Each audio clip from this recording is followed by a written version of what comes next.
So I know I shouldn't be doing this, but can't help it. I'm starting this one too.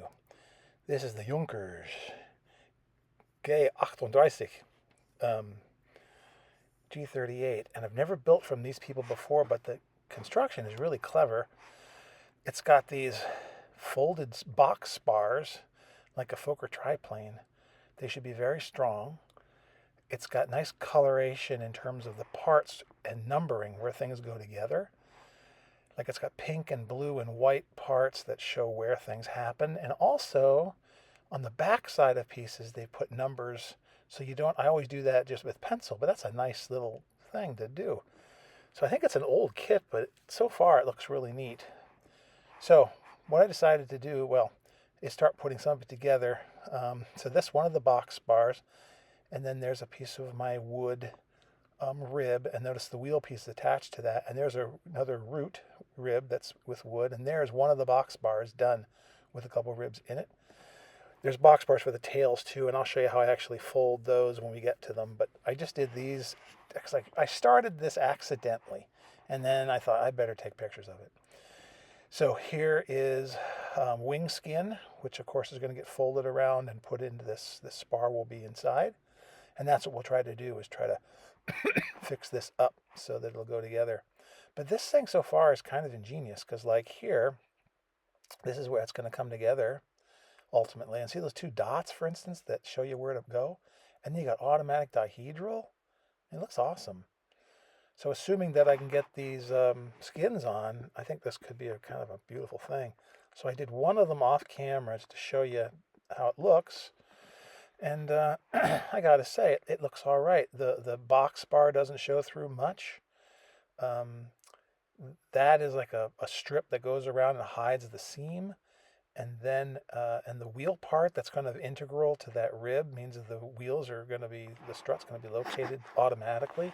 So this is, I don't know, it's very simple, but it's really ingeniously thought out so far, and kind of intuitive of how it goes together. So first thing we'll do is start to form this little sucker. And I took this nice big round piece of plastic and I put it along the leading edge, because what I'm trying to do is desperately not try to crimp the leading edge or anything. This isn't real corrugation, it's just drawn in corrugations, and then it's this aluminum paper.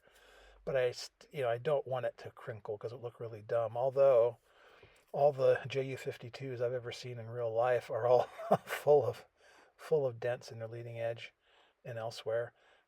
There's a Junkers D1, World War I monoplane low-wing fighter at Le Bourget in I guess outside of Paris.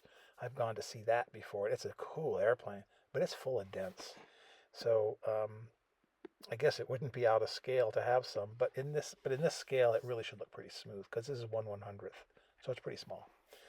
So I started it that way, and then I took a smaller piece. In this case, this is aluminum tubing. I need to get some actual wire, solid wire, because it's better than using tubing, because tubing will bend. But I try to kind of carefully roll this around and make the leading edge more pronounced.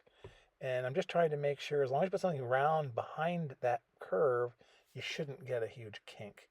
Or if you get something, it won't be a massive crease that'll look dumb. So I just kind of slowly, sort of delicately putting it into place, making sure I've got support on that tubing so that when I try to pull this around, it stays where it's supposed to stay, and the leading edge is actually the part where it's going to bend. And then I tend to take these, and once I got it around to a certain point, then I line up the trailing edge as best I can, and then just kind of tease it together a little bit. And I'm just barely touching this. I sort of go back and forth like this. And all I'm trying to do is kind of break some of the fibers, but I am not pushing down at all, hardly. It's just to get it to go around and stay, that it, make it so that it's already started to make that shape. So there's the beginning, and I'm checking to make sure, but I don't have any kind of big dents. And that black line should be on the leading edge, so that's good. I just do that for myself. That's the bottom, because those little ridge pieces are on the bottom of the other side. So I'm just making sure I know which is which. But that's the first step, and You just don't want to smush it down. Here I'm trying to refine the leading edge a little bit, because when I saw it, my leading edge wasn't on that part, wasn't right over the black leading edge strip. So just trying to make it as clean as I can. Keep tweaking it. It's just you gotta be patient, but as long as you are careful, you shouldn't have any huge problems. And because it's a long piece of paper, and again, because it's silver, it'll show problems really obviously. Um, so just got to make sure that everything is coming together. Now it would have been better if these pieces, like the ailerons and the flaps, and I think they're actually used for both in Junkers airplanes. I think they should be separated. It would make it look cooler. I'm going to add a few other things to it. But here's the first chance to try to put the box spar and those ribs in. There's no way to really, I don't know, locate these, except that that front edge is supposed to be round and follow the contour of that front rib. So I push it up against that leading edge fold, and now what I'm doing is looking on the edge and trying to make sure I fold the paper all the way around that edge so that it comes back and goes to the trailing edge. If there's an opening at the leading edge, the top color won't reach to the trailing edge. It'll be too short. So what I'm trying to do right now is just very carefully sort of, attempt to kind of mold this into place. And then I do a lot of prepping to see, I do a lot of testing to see if everything is right, and refolding it multiple times. Trying to get a feel for how it's going to come together when you put glue on it. So that's starting to look pretty good. Now here, see my right hand, I'm shoving it up in there. I'm pushing forward on the spar, which is amazingly strong, and I'm trying to get both wooden ribs up against the leading edge. Because remember, there's that smaller rib out there towards the tip. So I'm kind of pushing without damaging anything, but I'm just trying to make sure it comes together. I don't want wrinkles in the wing. I don't want warps. I don't want waves. It's supposed to come down and look pretty dang flat and even and nice. But with a little dinking around and a lot of testing, I spent another maybe 20 minutes trying to get this thing tested, shaped, and make sure it's right. So this looks boring, but I'm keeping it on here just to show you what, you do have to do this very carefully. But if you do it carefully, you're rewarded with a nice, a pretty dang nice final product. So there I've made sure that it's as tight as I can, and then I take a little line of a pencil there just to give me a place to sort of, I'm happy with where it is. And so now what I can do is think about gluing it in place and always having a registration line there to put it in. Now, the wingtips, I try to fold them down. Maybe I should put some rolled paper in the edges too to make them softer. But I'm using the little butt end of that paintbrush because it's round. I got some of those dabbing tools, but I was too lazy to get it. All I'm trying to do is kind of mold the paper and make it a little bit rounder, not just flat. Because in this scale, if it's just flat, it's going to look kind of dopey.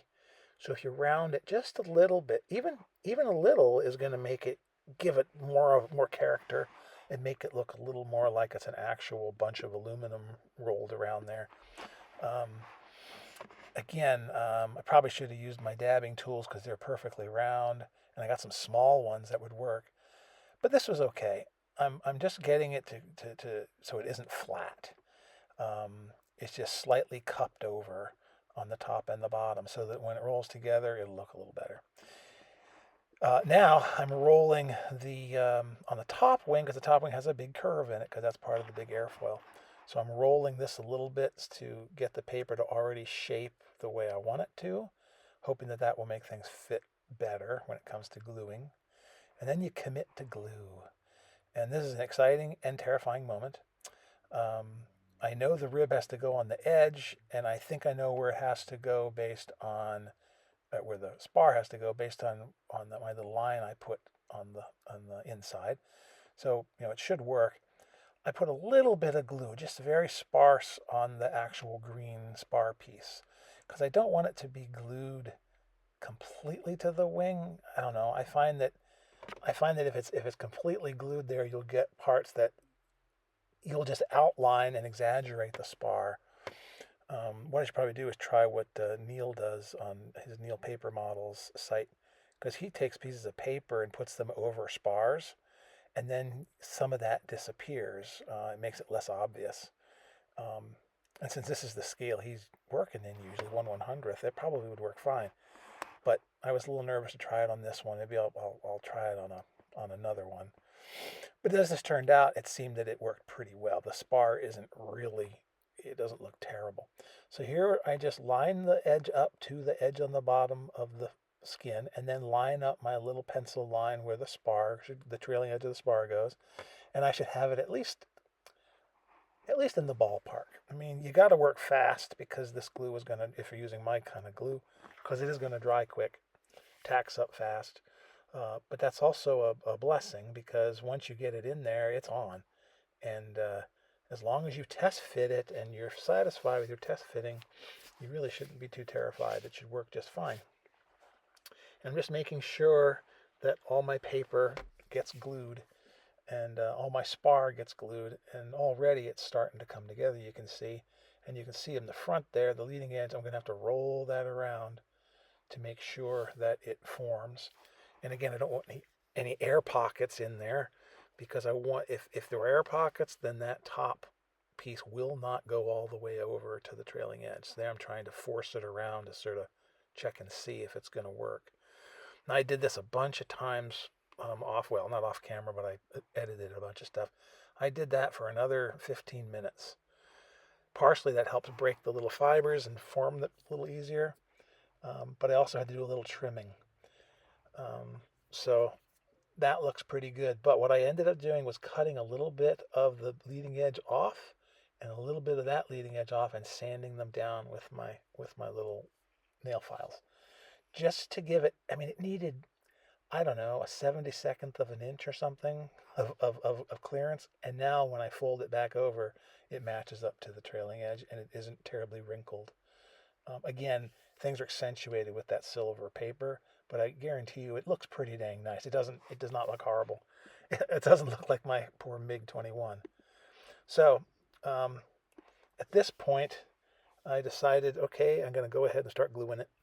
So it's a matter then of biting the bullet and gluing along the ribs first, and then the trailing edge, and then I have to take took a little bit of my little piece of wire, or my poker, and made sure I put glue around to the leading edge, around the ribs in that front. But you can see I'm also putting a little on the spar, but not spending a huge amount of time. There I got some on the tip, and I'm putting just a tiny bead along the trailing edge. But again, you don't do this till you've test fit this, until you're sick to death of test fitting it. You keep doing it until it becomes automatic how you fold it, because you find out what pressure points you got to use. You find out how careful you got to be, all these things. And you do all that, and then when you finally commit it to glue, it should be pretty good. So here I try to fold it over without getting a whole bunch of glue marks all over the airplane. And I'm getting that, my thumb on my right hand is pushing down on that top of the rib. The trailing edge is matching. There I got a nice glob of glue on there. That's fantastic.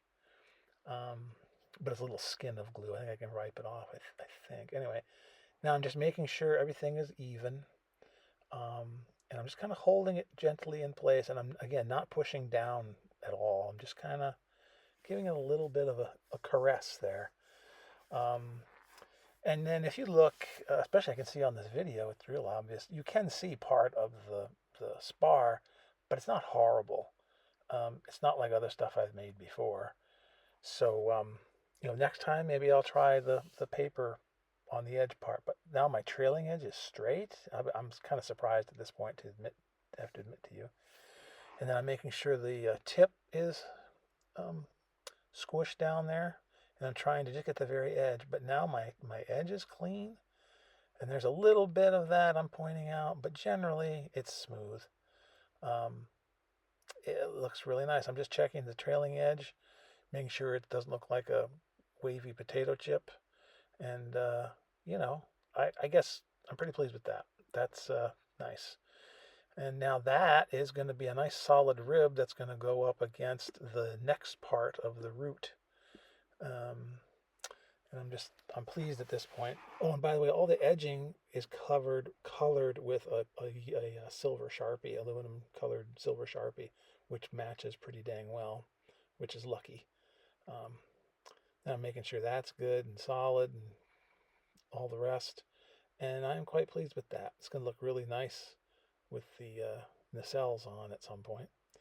Now I take this, because it's not perfect in terms of the little bit of paper overhang and things. So I just take a nice big flat thing of sandpaper on a block and sand it. Try to be as even as possible. You're not trying to sand anything else into it because, again, this thing is designed so that you get the right dihedral and everything.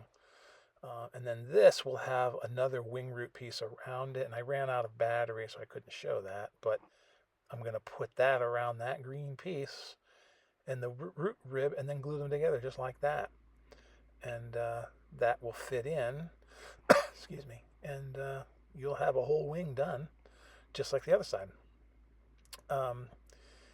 And so assuming that you're careful, worked really well. And this, I didn't get to show you, but aside from cutting out the root skin, the rest of it took another maybe 15 minutes. And there it is. And I glued them together and I put that strip around. And you can see it looks pretty good. Not bad at all. And now I just have to hope that it all works well with the, yeah, that's the piece I put on that from the strip over to the windows. Went really well. Now, and there's the landing gear again sitting there, and those cool windows in the leading edge. So now it's a matter of making sure I don't break anything. I'm going to put little actuators on those ailerons or flaperons because I think it would look cooler if they were actually 3D, not just painted, not just drawn on. But overall, the beginning is there. I thought the wings would be one of the worst parts, and they turned out to be kind of a joy to put together. Here we go.